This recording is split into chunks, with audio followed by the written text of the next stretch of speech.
What up, Lake Nation? You with your boy Kareem. How you guys doing? Today I want to get into how to build the team and what makes a best team far as ownership wise. I think first you need a great owner that has deep pockets, who know the game. An owner that's know how to stay away and back off and let the GM do his job, and know when sometime to intervene and to step in and say no, this deal is not right or whatever.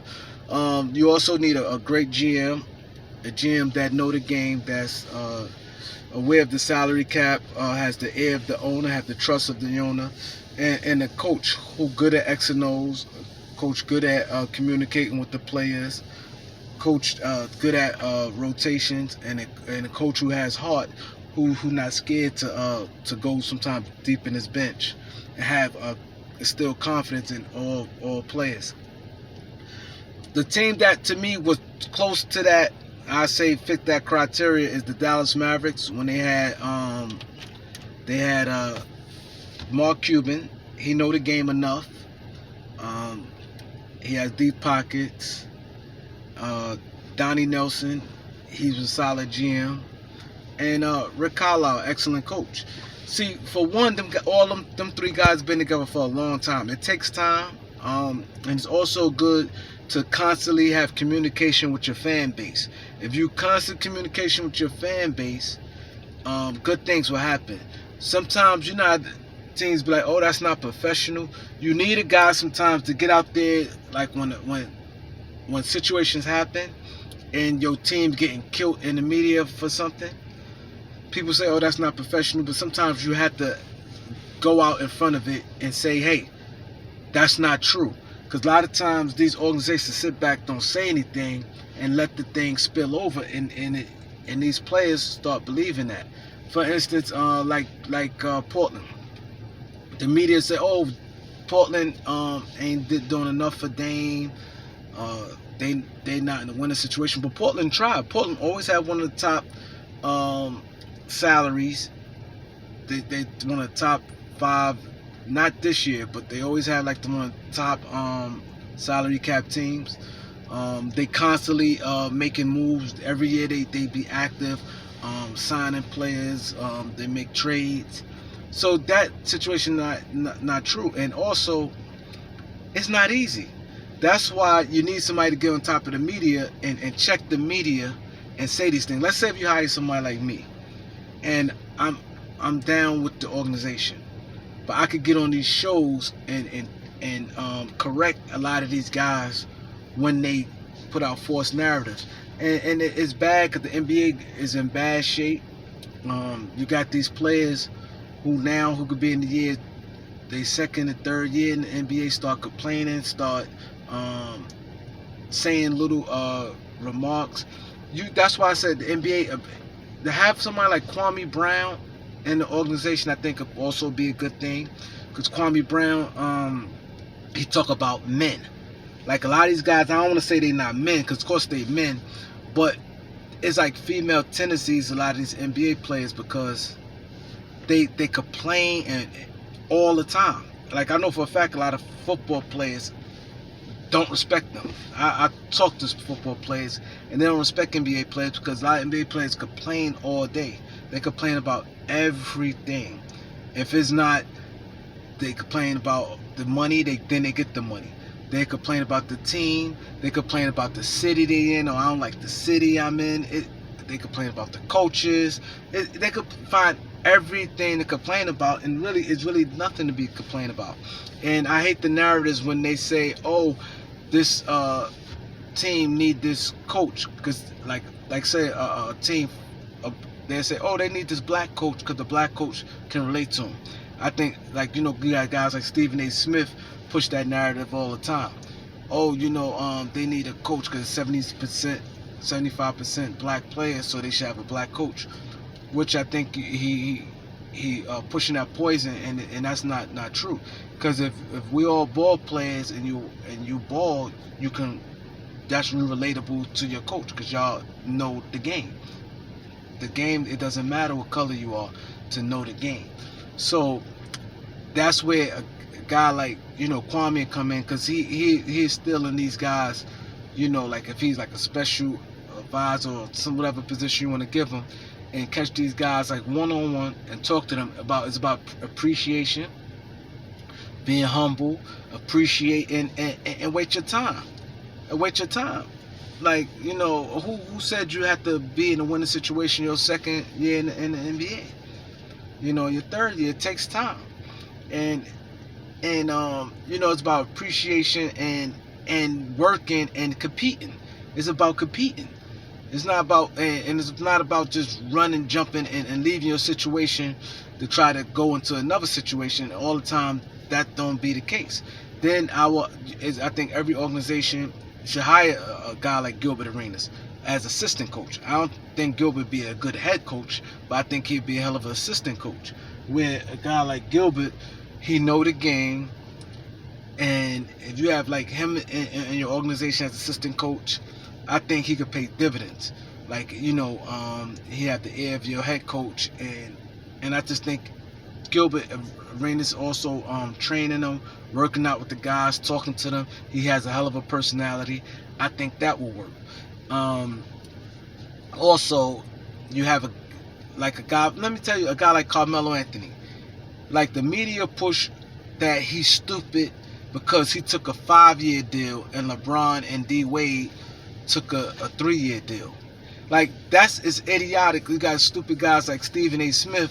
Oh, Melo, he chased the money instead of winning, and he's supposed to have took a 3-year deal instead of a 5-year deal. That sounds stupid. If you got an opportunity to get a max contract and you could get a 5-year deal, why not do it? Why take 3? And anything, like I said, anything can happen. Look at guys like Jason Williams with a car accident. Anything can happen. I don't care how good you is, a tragedy, anything can happen. If you got an opportunity to get the 5-year deal, take it. There's nothing wrong with that. But then Stephen A. pushed that poison out, not knowing and not saying that Carmelo was on a good team. Denver had a good team. Why should he run? That's what I'm saying. You teaching these kids. They teaching these kids. Let me tell you what the NBA teaching these kids. They teaching these kids who's watching the game. Click up, be on the team, be in a winning team, go into a big city. Don't play in Utah. Don't play in Sacramento. Don't play in Indiana. Don't play in Cleveland. Go to Los Angeles. Go to Brooklyn. Go to New York. Go to Philadelphia. Go to Miami. Golden State wasn't a popping situation. Nobody ain't want to go to Golden State. They start winning. That's what happened. So it doesn't matter. That's what I said. It's false narrative. It doesn't matter what city you playing in. You could play in any city if you win and do it the right way. How Golden State, look what they did. They draft well, and the team played well. They had good coaching and ended up winning, and it became a good situation. Golden State was no big organization where everybody was flocking to a prime free agent destination. So, like I said, they pushed this false narrative. Now, Denver had a good team, and they had good players. Chauncey Billups, AI, Marcus Camby, Kenyon Martin, J.R. Smith, Aaron Afalo, Birdman, Ty Lawson. They had a lot of good players in and out of there. And Denver pushed the Lakers to the Western Conference Finals. They pushed the Lakers to the Western Conference Finals. And it's not like their team was old, but look what happened. Oh, Melo, he wanted to go to the Knicks, and Knicks only made the playoffs 1 year. He been in the Knicks, I don't remember how many years he been there, but they only made the playoffs 1 year.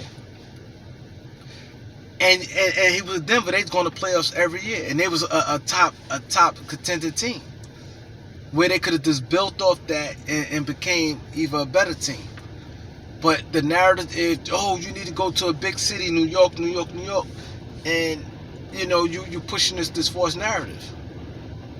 And see, I don't like the situation. Now, I could easily say I don't care because I'm a Laker fan, and we get all the free agents and the guys who want to come to LA.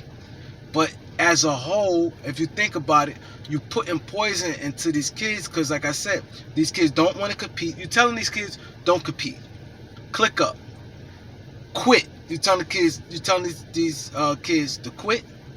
You tell them do not. You tell them don't compete, and you could tell them they complain.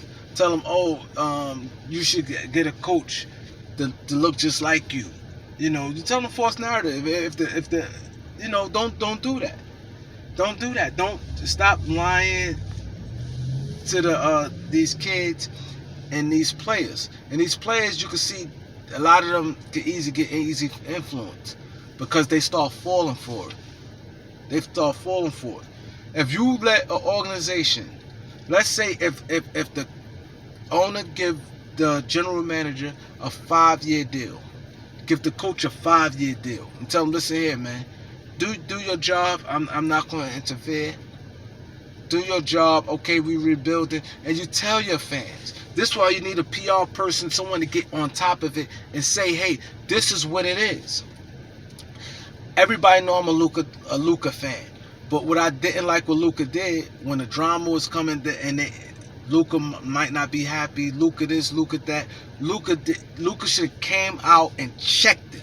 I'm happy in Dallas. People argue, people get into disagreements. That's what it is.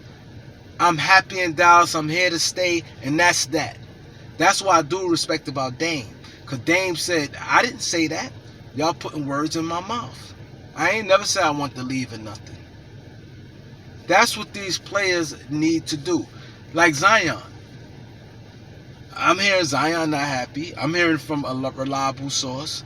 And also other people hearing this. And if he is happy, he should come stay out and say, hey, I'm happy in New Orleans. But he put New Orleans in a real bad situation because he's not saying nothing. They cannot hardly get him on the phone. He's not saying nothing. They asking him about coaching. They was asking him during the coaching. He basically like being non-committal, like he don't care. But you know what I'm saying? Then they don't have a feel of what coach he want. They asked him about players, how you feel about this player. You know, we want Lonzo. That's why he in a bad situation, because it's like he's not committing to them or saying anything like working with these guys, and now they're scrambling. New Orleans is scrambling, and y'all remember, y'all heard it first here. I can say y'all heard it first. Y'all heard it already, I'm pretty sure. But the thing is, it's not good. It's not good. I don't like the direction the NBA going, and the way how you build the team, you build structure. The way in today's NBA, if I'm a team, I will build from the scratch, draft well, no talent. Do not make no crazy signings that don't make any sense. And you know, you give the support to your coaches and general manager. And let them rock, let them do their thing. You get a guy like Kwame, somebody that's on there. 3 things I think a team need. You need a guy like Kwame to tell these guys to be thankful, don't stop all this, you know, these guys run around, oh, I want to get traded, this, that, be a man. Listen, this is what it is, man. If I'm happy, yo, I'm going out there, I'm happy. I'm not running around trying to jump ship and go to all these different teams and things like that. The fuck is the light right here?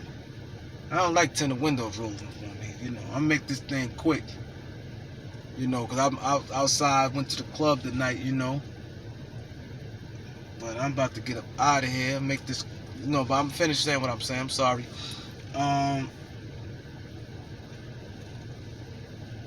You need a guy like Kwame who to teach these guys, instill that energy in them about being a man, being humble, being grateful.